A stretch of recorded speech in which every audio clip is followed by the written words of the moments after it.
चौधरी ने उद्घाटन किया। बीजेपी के पिछड़ों के लिए काम किया है भूपेंद्र चौधरी का ये बयान सामने आया है और बैठक को डिप्टी सीएम केशव प्रसाद मौर्य 3 बजे संबोधित करेंगे, यानी कि अब से कुछ ही देर में संबोधित करते नजर आएंगे डिप्टी सीएम केशव प्रसाद मौर्य। शाम 4 बजे बैठक को सीएम योगी आदित्यनाथ संबोधित करेंगे और यूपी में उपचुनाव की तैयारियों में पूरी तरह से अब बीजेपी जुटी हुई है और फ्रंट फुट पर बीजेपी नजर आ रही है। तो लोकसभा में खराब प्रदर्शन के बाद वोट बैंक जुटाने की ये बड़ी चुनौती जो बीजेपी के सामने है, उसको लेकर अब बीजेपी पूरी तरह से एक्शन मोड में है।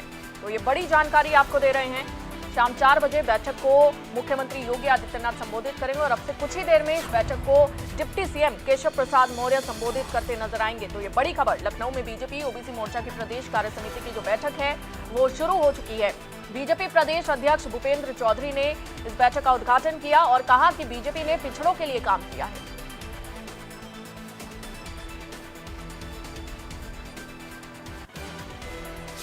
तो वहीं बैठक शुरू होने से पहले योगी सरकार के मंत्री जेपीएस राठौड़ ने क्या कुछ कहा, आपको सुनवाते हैं। जेपीएस राठौड़ इस वक्त हमारे साथ मौजूद है, बात करेंगे। सर, विधानसभा सत्र का पहला दिन है आज और जिस तरीके से देखिए विपक्ष तो अपने मंसूबों पे कायम है, उन्होंने टारगेट किया है, कई मुद्दे थे उनके पास, अनुपूरक बजट भी पेश कर रही है सरकार। क्या कुछ कहना है आज पहले दिन और क्या कुछ संभावनाएं हैं? भारतीय जनता पार्टी की प्रदेश की सरकार और केंद्र की सरकार जितने अच्छी तरीके से बजट का वितरण लोगों के लिए किया गया है, आज उत्तर प्रदेश विकास के पथ पर बहुत तेजी के साथ आगे बढ़ रहा है। ये उत्तर प्रदेश कभी बीमारू राज्य के रूप में जाना जाता था, आज विकसित प्रदेश के रूप में जाना जाने लगा है। और जिस तरीके से विभिन्न इंफ्रास्ट्रक्चर को लेकर और शिक्षा की व्यवस्था को लेकर और बाकी सभी मुद्दों को लेकर स्मार्ट सिटी बनाकर रोजगारों के लिए नए अवसर रोजगार के पैदा करके किसानों के लिए तमाम तरीके की योजनाएं चलाकर हमने उनको लाभान्वित करने का काम किया है। इसके कारण पूरे प्रदेश में एक खुशहाली का वातावरण है।